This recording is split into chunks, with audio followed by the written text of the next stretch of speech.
అందాల భామ నిధి అగర్వాల్ గురించి ప్రత్యేకంగా చెప్పాల్సిన అవసరం లేదు. ప్రస్తుతం ఈ అమ్మడు వరుస సినిమాలు చేస్తూ దూసుకుపోతూ ఉంది. మొన్నటి వరకు టాలీవుడ్ సినిమాలో మెరిసిన ఈ భామ ఇప్పుడు పాన్ ఇండియా సినిమాలు చేస్తూ ఆకట్టుకుంటూ ఉంది. ప్రస్తుతం ది రాజా సాబ్ సినిమాతో ఈ అమ్మడు ప్రేక్షకుల ముందుకు రానుంది. సవ్యసాచి సినిమాతో టాలీవుడ్ కు ఎంట్రీ ఇచ్చింది నిధి అగర్వాల్. బాలీవుడ్ నుంచి వచ్చిన ఈ భామ టాలీవుడ్ లో మంచి క్రేజ్ సొంతం చేసుకుంది. ఆ తర్వాత వరుసగా ఆఫర్స్ అందుకుంది. ఇక ఇస్మార్ట్ శంకర్ సినిమాతో మంచి విజయాన్ని అందుకుంది ఈ బ్యూటీ.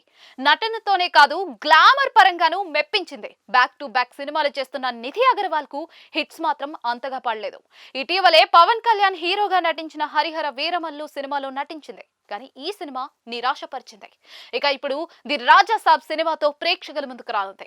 మారుతి దర్శకత్వంలో తెరకెక్కుతున్న ఈ సినిమాపై భారీ అంచనాలు నెలకొన్నాయి. ఇదిలా ఉంటే ఇటీవలే రాజా సాబ్ సినిమా ప్రీ రిలీజ్ ఈవెంట్ గ్రాండ్ గా నిర్వహించారు. కాగా తాజాగా సోషల్ మీడియాలో నిధి అగర్వాల్ కొన్ని ఫోటోలను షేర్ చేసింది. అయితే ఈ ఫోటోలో నిధి లవ్ సింబల్ పోజ్ ఇస్తూ ఫోటోను షేర్ చేసింది. కాగా ఆమె చేతిలో ఏదో పెన్నుతో రాసుంది. దాన్ని గమనించిన ఓ అభిమాని, మీ చేతిలో ఏదో రాసుందే, అదేంటో తెలుసుకోవడానికి నేను ఎంతో ఆసక్తిగా ఉన్నాను అంటూ సోషల్ మీడియాలో రాసుకొచ్చాడు. దానికి నిధి రిప్లై ఇచ్చింది. అయ్యో మళ్ళీ దొరికిపోయానా అంటూ ఫన్నీగా రియాక్ట్ అయింది నిధి. ఇప్పుడు ఈ ఫోటోలు సోషల్ మీడియాలో వైరల్ గా మారాయి. ఈ ఫోటోలపై మీరు కూడా ఓ లుక్ వేసేయండి.